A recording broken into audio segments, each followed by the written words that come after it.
വെള്ളപ്പൊക്കവും ഉരുൾപൊട്ടലുകളും തുടങ്ങി പ്രകൃതി ദുരന്തങ്ങൾ തുടർക്കഥയാകുമ്പോൾ കേരളം ചർച്ചകളിൽ മുഴുകുകയാണ്.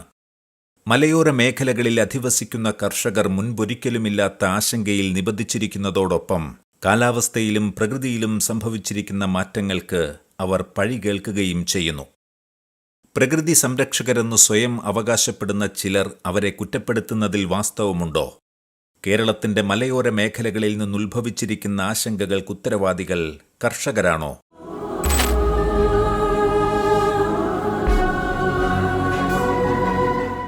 കഴിഞ്ഞ വർഷവും ഈ വർഷവുമായി കേരളത്തിലുണ്ടായ പ്രളയം, അത് മലയോര ജനത കൃഷിയുടെ ആവശ്യത്തിനായി മലയിൽ കയറി കിളച്ച് മറിച്ചതുകൊണ്ടാണ്, അല്ലെങ്കിൽ കയ്യാല കെട്ടിയതുകൊണ്ടാണ്, കപ്പ നട്ടതുകൊണ്ടാണ് എന്നിങ്ങനെ വളരെ വികലമായ ചില ആരോപണങ്ങൾ നമ്മളുടെ ചാനലുകളിൽ പ്രത്യക്ഷപ്പെടുകയുണ്ടായി. കുറ്റപ്പെടുത്തപ്പെടുന്നവർക്ക് അത് വല്ലാത്ത മനപ്രയാസം ഉണ്ടാക്കുന്നുണ്ട്. വാസ്തവത്തിൽ ഈ പെരുമഴയ്ക്ക് കാർഷിക മേഖലയുമായി യാതൊരു ബന്ധവുമില്ല എന്നുള്ളത് ഇനി ശാസ്ത്രലോകത്തിന് നന്നായി അറിയുന്ന സംഗതിയാണ്. വാസ്തവത്തിൽ കാടും കൃഷിക്കാരും തമ്മിൽ യാതൊരു ബന്ധവുമില്ല. കുടിയേറ്റക്കാരും തൂമ്പായും വാക്കത്തിയായിട്ട് കാട്ടിലോട്ട് വന്ന് കയറിയവരല്ല. കുടിയേറ്റക്കാർ വരുമ്പം ഇവിടുത്തെ ഭൂമി ഈ പ്രദേശത്തുള്ള വലിയ ജന്മിമാരുടെ കയ്യിലായിരുന്നു. ഒന്നുകിൽ ജന്മിമാരുടെ കയ്യിൽ, അല്ലെങ്കിൽ ദേവസ്വത്തിൻ്റെ കയ്യിൽ, അല്ലെങ്കിൽ ബ്രഹ്മസ്വത്തിൻ്റെ കയ്യിൽ.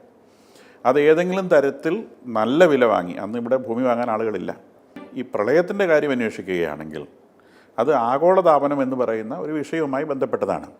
അതിന് കുറച്ച് ശാസ്ത്രത്തിൻ്റെ പിൻബലം വേണം അത് മനസ്സിലാക്കണമെങ്കിൽ. ഭൂമിക്ക് ചൂട് പിടിക്കുന്നു എന്നുള്ളത് നിരന്തരമായി നമ്മൾ പത്രങ്ങളിലൊക്കെ വായിച്ച് മനസ്സിലാക്കുന്ന കാര്യമാണ്. പല കാരണങ്ങളുണ്ട് അതിന്. അതിൽ പ്രധാനമായും മനുഷ്യനിർമ്മിതമായ ഒരു വിഷയമുണ്ട്. അത് ഓട്ടോമൊബൈൽ എക്സോസ്റ്റ്, വാഹനങ്ങളിൽ നിന്ന് പുറത്തു വരുന്ന പുക, അതാണ് അതിന് പ്രധാന കാരണം. രണ്ട് തരത്തിലുള്ള ഇന്ധനങ്ങളാണ് ലോകത്തിൽ നിലവിലുള്ളത്. ഒന്ന് പെട്രോളിയം ബേസ്ഡ് ആയിട്ടുള്ളത്, കുഴിച്ചെടുക്കുന്നത്. ഒന്ന് അതിൻ്റെ കൂടെ തന്നെ കൽക്കരിയും വരും. ഇതിനെ നമ്മൾ ഫോസിൽ ഫ്യൂവൽസ് എന്ന് വിളിക്കും. ശാസ്ത്രലോകം വാസ്തവത്തിൽ ഇതിനെ ഹെൽസ് ഫ്യൂവൽസ്, നരകത്തിൻ്റെ ഇന്ധനം എന്നാണ് വിളിക്കുന്നത്. കാരണം ഇത് വലിയ തോതിലുള്ള മലിനീകരണം, പൊല്യൂഷൻ ഉണ്ടാക്കും. സൂര്യനിൽ നിന്നുള്ളതാണ്. സൂര്യനിൽ നിന്ന് നേരിട്ടുണ്ടാക്കുന്ന ഊർജ്ജമാണ് രണ്ടാമത്തെ തരം. അതിനെ ഹെവൻസ് ഫ്യൂവൽ എന്നാണ് ശാസ്ത്രലോകം വിളിക്കുന്നത്. കാരണം അത് അശേഷം മലിനീകരണം ഉണ്ടാക്കുന്നില്ല. ഫോസിൽ ഫ്യൂവലിൻ്റെ മലിനീകരണത്തിൽ ഒന്നാമത്തെ സംഗതി അത് കത്തുമ്പോഴുണ്ടാകുന്ന കാർബൺ ഡൈ ഓക്സൈഡാണ്. ഫോസിൽ ഫ്യൂവൽസ് ഒക്കെ കാർബോഹൈഡ്രേറ്റ്സ് ആണ്. അത് കാർബണും ഹൈഡ്രജനും മാത്രമേ ഉള്ളൂ. അതിൽ കാർബണിൻ്റെ പെർസെൻറ്റേജ് വളരെ കൂടുതലാണ്. കാരണം ഹൈഡ്രജൻ വളരെ തൂക്കം കുറഞ്ഞ, കനം കുറഞ്ഞ ഒരു മൂലകമാണ്. കാർബണിന് കനം കൂടുതലാണ്. അപ്പോൾ ഈ കാർബൺ അന്തരീക്ഷത്തിലുള്ള ഓക്സിജനുമായി ബന്ധപ്പെട്ട് കാർബൺ ഡൈ ഓക്സൈഡായി മാറും. അതിനെയാണ് ബേണിംഗ് അഥവാ കത്തൽ എന്ന് വിളിക്കുന്നത്. ഈ കാർബൺ ഡൈ ഓക്സൈഡ് മോളിക്യൂൾസ് അറ്റ്മോസ്ഫിയറിലേക്ക് റിലീസ് ചെയ്യപ്പെടും. അത് അമേരിക്കയിൽ റിലീസ് ചെയ്യപ്പെടുന്ന കാർബൺ ഡൈ ഓക്സൈഡ് അന്തരീക്ഷത്തിലുള്ള വിനിമയം ചെയ്യുന്നത് ഇന്ത്യയിലെത്തും.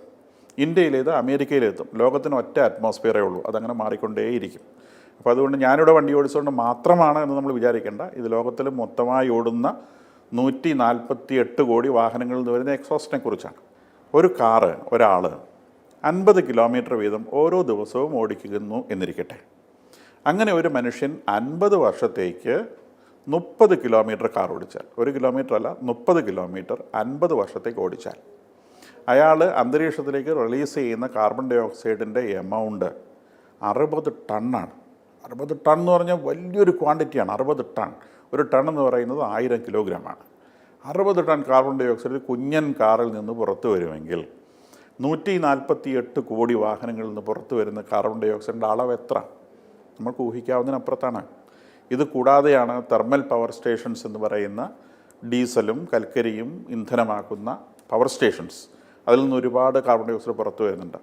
അപ്പോൾ ഇത്തരം കാർബൺ ഡൈ ഓക്സൈഡ് അറ്റ്മോസ്ഫിയറിൽ നിറയുന്നു.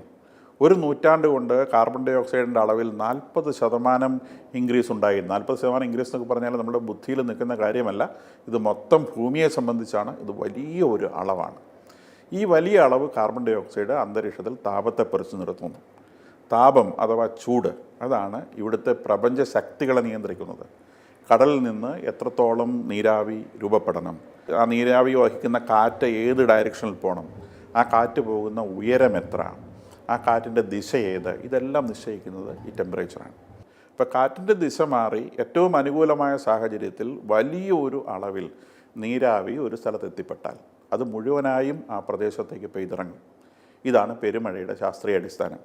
കേരളത്തിൽ ഈ വർഷം 40 സെൻറ്റിമീറ്റർ വരെ മഴ പെയ്ത സ്ഥലങ്ങളുണ്ട്. 40 സെൻറ്റിമീറ്റർ മഴയെന്ന് പറഞ്ഞാൽ ഏതാനും മണിക്കൂർ കൊണ്ടാണ്. 40 സെൻറ്റിമീറ്റർ മഴയെന്ന് പറഞ്ഞാൽ മുട്ടോളം വെള്ളം എന്നാണ് അർത്ഥം.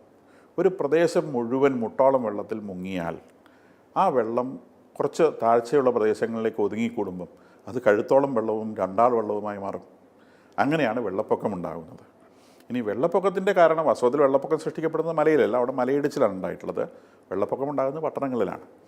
കേരളത്തിലെ പ്രമുഖമായ എല്ലാ പട്ടണങ്ങളും നിൽക്കുന്നത് വയലിലാണ്. കോഴിക്കോട് വയലിലാണ്, എറണാകുളം വയലിലാണ്, കൊല്ലം വയലിലാണ്. ഈ പറയുന്ന സ്ഥലങ്ങളെല്ലാം വയലിലാണ്. അത് നമ്മളുടെ ഭൂമിശാസ്ത്രപരമായ പ്രത്യേകത കൊണ്ടാണ്. നമുക്ക് മലനാടും ഇടനാടും തീരപ്രദേശവുമാണുള്ളത്. തീരപ്രദേശമാണ് ഡെവലപ്പ് ചെയ്യപ്പെട്ടത്. കാരണം കടലുമായി ബന്ധപ്പെട്ട വാണിജ്യമായിരുന്നു കാലാകാലങ്ങളിൽ കേരളത്തിനുണ്ടായിരുന്നത്. അതുകൊണ്ട് പട്ടണങ്ങൾ തീരപ്രദേശത്തുണ്ടായി. തീരപ്രദേശത്തുള്ളതൊക്കെ ലോ ലാൻഡാണ്.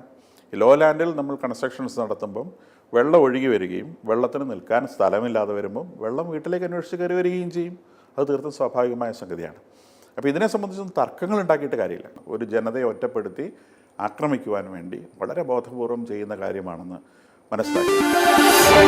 കേരളത്തിൽ മാധ്യമങ്ങൾ വഴിയായും സോഷ്യൽ മീഡിയ വഴിയായും പ്രചരിക്കുന്നത് പലപ്പോഴും അവാസ്തവങ്ങളാണ് എന്ന് നാം തിരിച്ചറിയേണ്ടതുണ്ട്. വ്യക്തമായ അജണ്ടകളോടെ ഇവിടെ തെറ്റിദ്ധാരണകൾ പ്രചരിപ്പിക്കപ്പെടുന്നു. ദുർബലരായ സമൂഹങ്ങളെ അടിച്ചമർത്താനും തങ്ങൾ ലക്ഷ്യം വെക്കുന്നവ നേടിയെടുക്കാനുമുള്ള ഗൂഢശ്രമങ്ങളുടെ ഭാഗമാണ് അവയെന്ന് നാം ഇനിയെങ്കിലും തിരിച്ചറിയേണ്ടിയിരിക്കുന്നു.